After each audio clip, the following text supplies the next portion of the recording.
Selamat sore pemirsa, Berita Nusantara kembali menyapa Anda pada hari ini. Sejumlah berita aktual akan kami sajikan untuk Anda. Bersama saya Haifatunisa, inilah Berita Nusantara selengkapnya.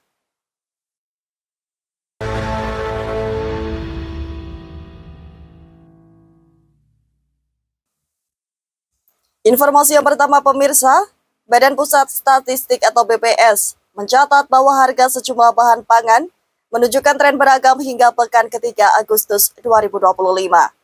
BPS menyebut harga bawang merah dan telur ayam ras mengalami kenaikan belakangan ini.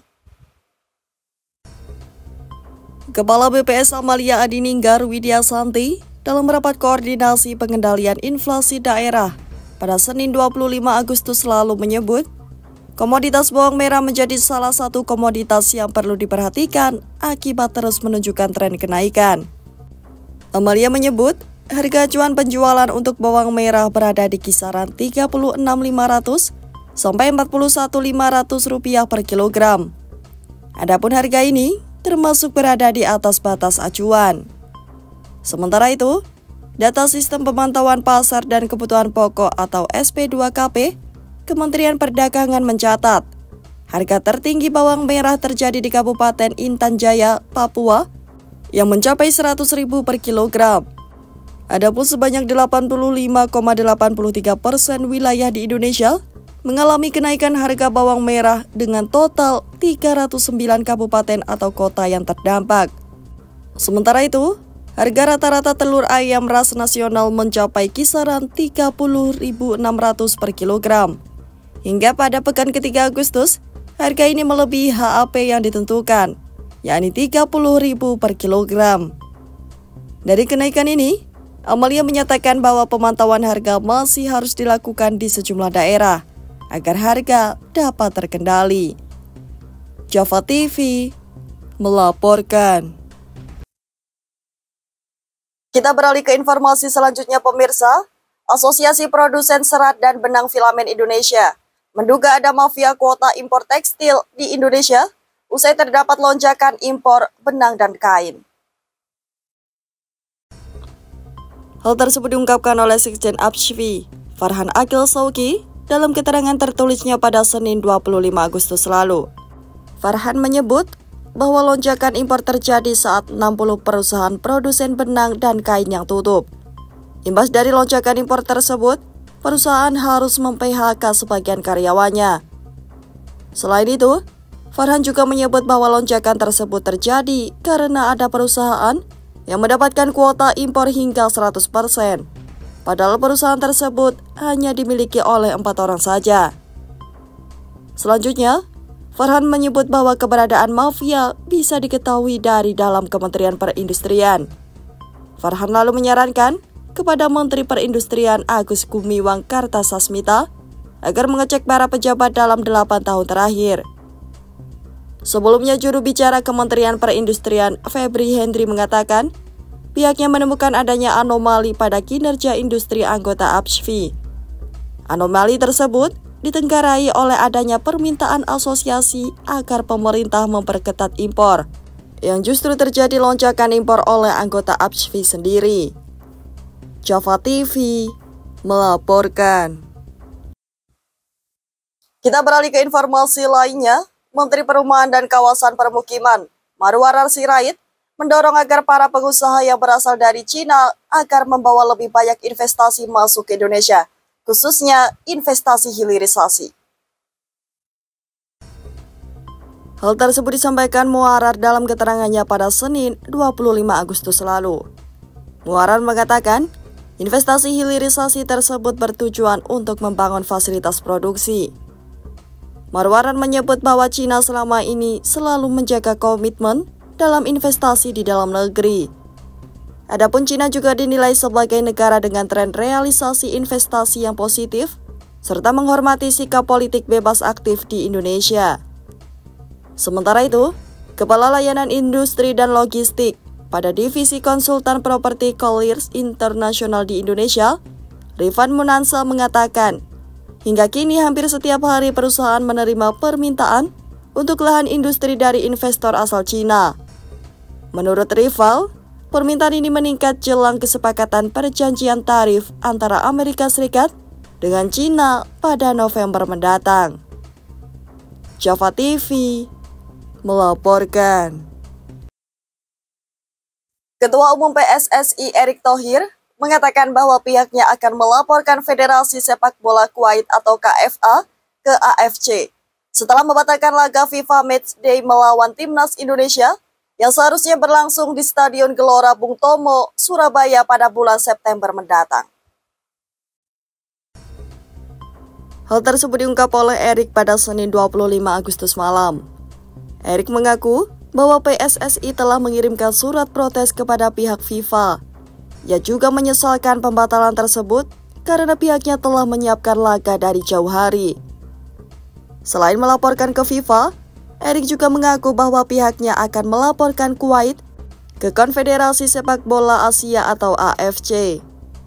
Adapun perihal isi surat laporan tersebut, Erick mengatakan bahwa isinya yakni tentang kegagalan Kuwait untuk mengirim tim ke Indonesia.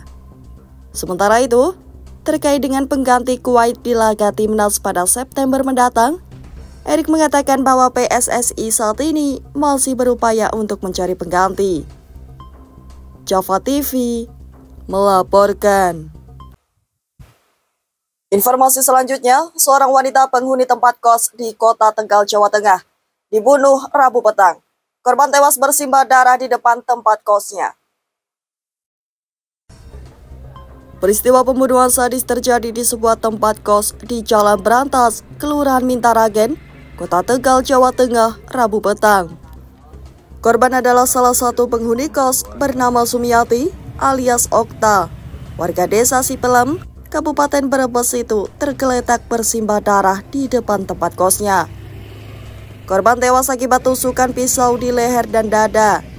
Diduga, korban berlari keluar hendak meminta pertolongan warga, namun tak terselamatkan akibat luka-lukanya cukup parah. Tidak berselang lama, polisi meringkus seorang pria terduga pelaku berinisial TS atau Titu Sutrisno, warga Kelurahan Panggung, Kota Tegal itu saat ditangkap masih berada di dalam rumah kos korban. Polisi juga mengamankan sebilah pisau dapur yang diduga dipakai TS untuk menghabisi nyawa korban. Kuat dugaan, pelaku menikam korban saat berada di dalam kamar. Betul tadi ada terjadi pembunuhan yang terjadi di Jalan Brantas di Mintaragen. Untuk pelaku sudah kami amankan dan sementara korban masih berada di rumah sakit. Selanjutnya ini masih dalam penyidikan terkait motifnya apa, kita masih dilakukan. Jenazah korban disemayamkan di RSUD Kardina Kota Tegal untuk dilakukan autopsi. Polisi masih melakukan penyelidikan dan memintai keterangan terduga pelaku dan saksi untuk mendalami motif peristiwa ini. Kuncoro Wijayanto, Java TV melaporkan. Industri teknologi diguncang kabar mengejutkan. Salah satu platform marketplace terkenal, Tokopedia dikabarkan melakukan PHK terhadap ratusan pegawainya. Adapun jumlah total dari karyawan Tokopedia yang akan di-PHK adalah sejumlah 420 orang pada Agustus ini. Sekitar 240 orang telah dipangkas oleh perusahaan tersebut. Adapun pemangkasan tersebut dilakukan pada sejumlah divisi, yakni dari teknologi informasi, customer care, hingga tim pemenuhan pesanan, serta bagian gudang. Sementara itu, persaingan antar e-commerce di Indonesia usai Tokopedia dicaplok TikTok dikabarkan semakin ketat. Namun Shopee masih menjadi pemimpin pasar di dalam negeri. Java TV melaporkan. Beralih ke kabar selanjutnya pemirsa, Kepala Korps Lalu Lintas Polri, Kakor Lantas Polri Irjen Agus Suryo Nugroho mengakui bahwa penerapan sistem tilang elektronik masih belum sempurna. Hal tersebut diungkap oleh Agus dalam keterangan tertulisnya pada Senin 25 Agustus lalu. Selain mengaku bahwa sistem ini belum sempurna, Agus menegaskan bahwa sistem tilang ini masih dalam tahapan penyempurnaan di sejumlah aspek, agar penerapannya berjalan dengan efektif serta sah secara hukum. Oleh karena itu, Agus memerlukan adanya masukan dari para pakar, akademisi, dan pengamat di sektor transportasi. Adanya masukan tersebut diperlukan sebagai bagian komitmen Polri untuk berbenah dalam melayani masyarakat. Selain itu, Agus juga menyoroti persoalan keselamatan lalu lintas di kalangan masyarakat yang masih menjadi masalah utama. Ia juga menyebut, angka kecelakaan saat ini masih lumayan tinggi meskipun menunjukkan tren penurunan. Di akhir, Agus mengatakan bahwa persoalan pencegahan serta upaya menurunkan angka kecelakaan memerlukan adanya sinergi dari berbagai pihak, serta masukan dari seluruh pihak demi menyelesaikan hal tersebut. Java TV melaporkan. Kita beralih ke Ukraina, pemirsa. Presiden Ukraina Volodymyr Zelensky pada Jumat pekan lalu mengatakan dirinya sedang membahas jaminan keamanan untuk Ukraina dalam pertemuannya dengan Sekjen NATO Mark Rutte di Kiev. Dalam keterangannya, Zelensky mengatakan bahwa hasil dari pertemuan tersebut antara lain, negara mana saja yang membantu Ukraina, negara mana saja yang bertanggung jawab atas keamanan udara Ukraina, serta negara mana yang menjamin keamanan di laut serta mendukung Ukraina. Selain itu, Zelensky menambahkan bahwa jaminan tersebut juga harus mencakup pendanaan militer Ukraina dari negara-negara mitra. Zelensky lalu menyebut, negosiasi antara Ukraina, Eropa hingga Amerika Serikat mengenai isi spesifik dari jaminan keamanan tersebut hingga saat ini masih berlangsung. Selain membahas jaminan keamanan Ukraina, Zelensky dan NATO juga membahas pengiriman senjata ke Ukraina yang dikoordinasikan di bawah daftar persyaratan Ukraina yang diprioritaskan serta diusulkan oleh NATO dan Amerika Serikat. Java TV melaporkan. Beralih ke informasi lainnya, Kementerian Agraria dan Tata Ruang Badan Pertahanan Nasional menargetkan sebanyak 600.000 hektar tanah di kawasan transmigrasi bisa disertifikasi. Adapun target ini disesuaikan dengan Rencana Pembangunan Jangka Menengah Nasional atau RPJMN. Hal tersebut disampaikan oleh Wamen ATR BPN Osi Dermawan pada Senin 25 Agustus lalu. Selain mengatakan akan segera melakukan sertifikasi lahan kosong, Osi juga mengatakan masalah tanah transmigrasi telah lama bergulir serta belum selesai.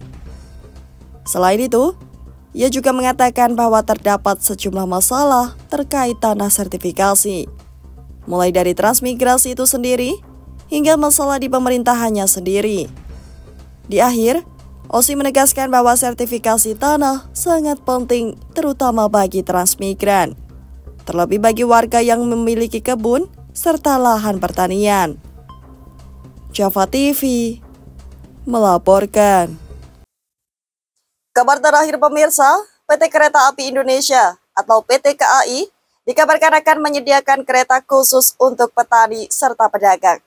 Adapun kereta tersebut dikabarkan tengah dimodifikasi di UPT Balai Yasa, Surabaya, Gubeng.